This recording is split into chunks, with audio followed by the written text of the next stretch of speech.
How's it going, YouTube? This is Skul, and today I have this discussion video to offer for all of you guys concerning the fact that Atari has announced that they are making a brand new video game console. Now, I need to preface this by saying, before anything else, I'm not an Atari expert. For the most part, I'm not even a video games expert. I play video games, I know a little bit of the history about most of the consoles, and I just love the history of video gaming in general. I don't know what's inside the machines. I'm definitely not the person to go to for an expert opinion about what's going to happen in the future of Atari, but I just have a lot of thoughts on the matter, and I would appreciate it if you took a few seconds just to hear them. So, what is Atari, first and foremost? Some of you younger viewers of mine probably don't even know what Atari is. Let me put it this way. You know what Nintendo is. You know what Sony is. You know what Microsoft is. Atari is like that. They were a video game company that was just massively popular in the late 70s and early 80s. Their Atari 2600 console was the longest living console in history. It lasted for 15 years, between 1977 and 1992, the year of my birth. So, I did not grow up playing the Atari 2600 by any means. When people think of the Atari, they think of the 2600. At its prime, it was enormously popular. And then, of course, it also, on the other end of the spectrum, contributed to the video game crash in 1983.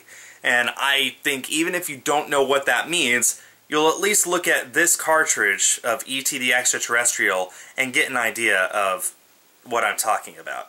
Just the look of this game alone is enough to tell you all you need to know about that time. But Atari didn't just make the 2600. They also made the Atari 5200 around the same time period. And that did not do so well. Remember, back then, video game consoles were a fad. They were a novelty. People bought a console thinking, I'm just going to need this for as long as it works, and then I'll get a replacement when the time comes. Think of it like a refrigerator, or a washing machine, or a home appliance of any kind, and you get the idea of what the mindset was for consoles back then.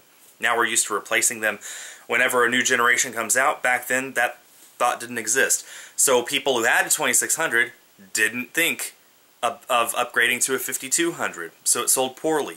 And those that did sell, people found out very quickly they were faulty. The controller was enormously, infamously bad. Just horrible, a horrible thing.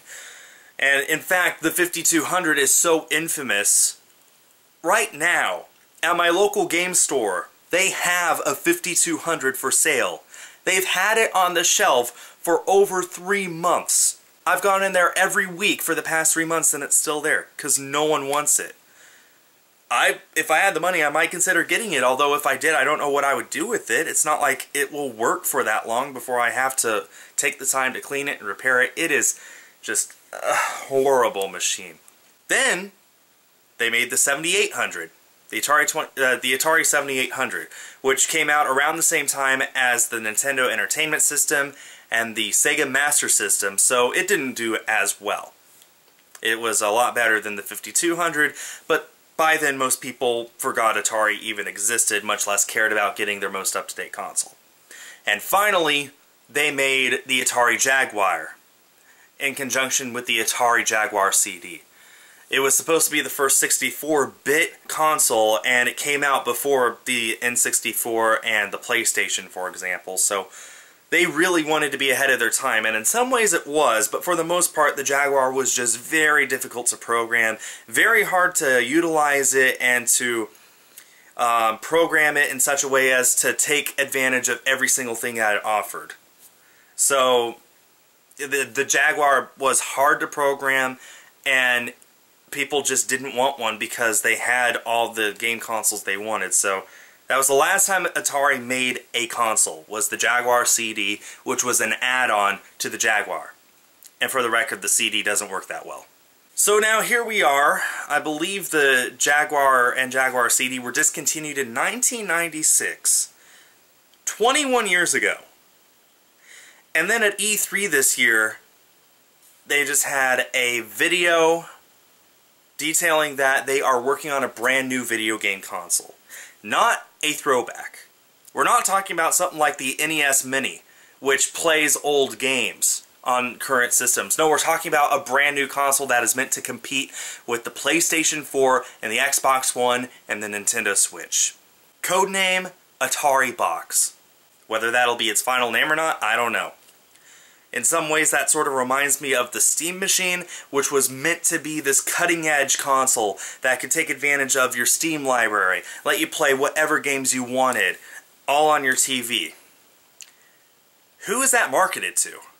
I mean, we could go into the Steam Machine later, but the thing is, that is still being manufactured, and people just do not want it because no one wants it.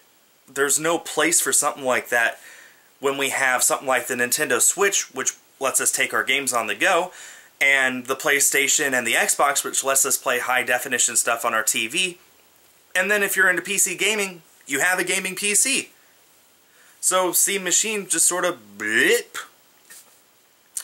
So where does the Atari box fit into all this? Well, we know that this has been in development for several years, and that it'll be using PC technology. Not to say that it'll play PC games, but that it'll use the same kind of technology that goes into building a gaming PC. So, if that makes sense. It makes sense to me. They're not using custom components and stuff like the Atari Jaguar had. They're making it so that if you want to program for the Atari box, then you'll be able to relatively easily.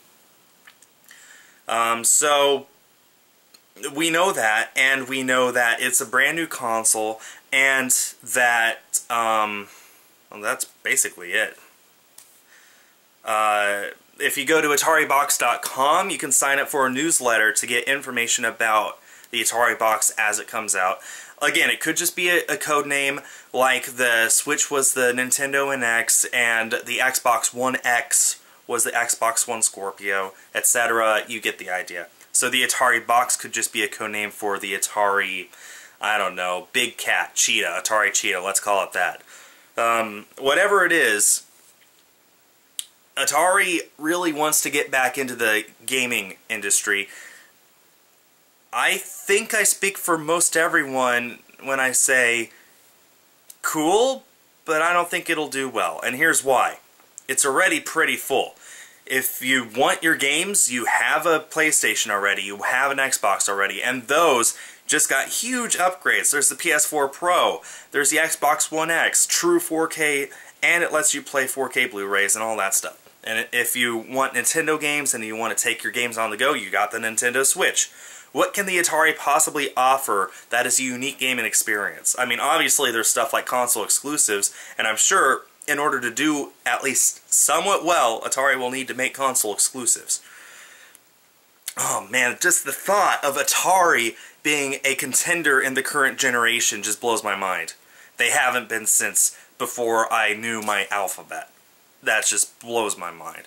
And really, they haven't been big in the video game industry since they were the only ones practically with the 2600. They really want to make it work, and frankly, I think if they have an idea of how to make it work, then I support that. If the console comes out and it's truly a console and not something like the Steam Machine, which is just a little computer that you plug into your TV. If it's truly a console, I'll probably buy it. I want to support them. I want to say, you know what, good for you. You're really trying. And I'm sure that if they make it work well and there are some good exclusives for it, and it could, you know, work against Sony and Microsoft and Nintendo, you might just see an Atari kiosk at your local Walmart or Best Buy sometime in the next year or two.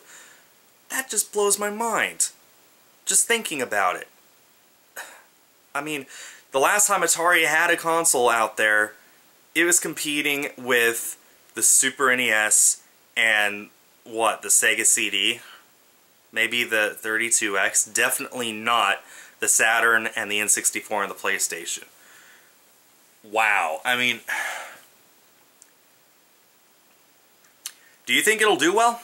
I don't, but I want it to do well. I want to go to the store and say, look at these Atari games, alongside Nintendo, alongside PlayStation, and alongside Xbox.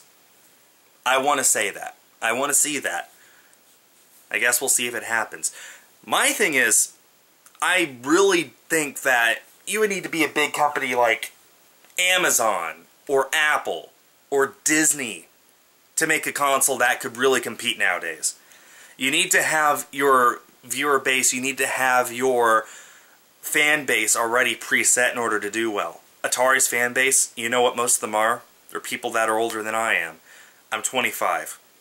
So I'm sure most of the people who buy an Atari console are going to be people who get it mostly because they have other Atari systems already. And they just want to support the company. Not because they actually think it's going to be a good contender.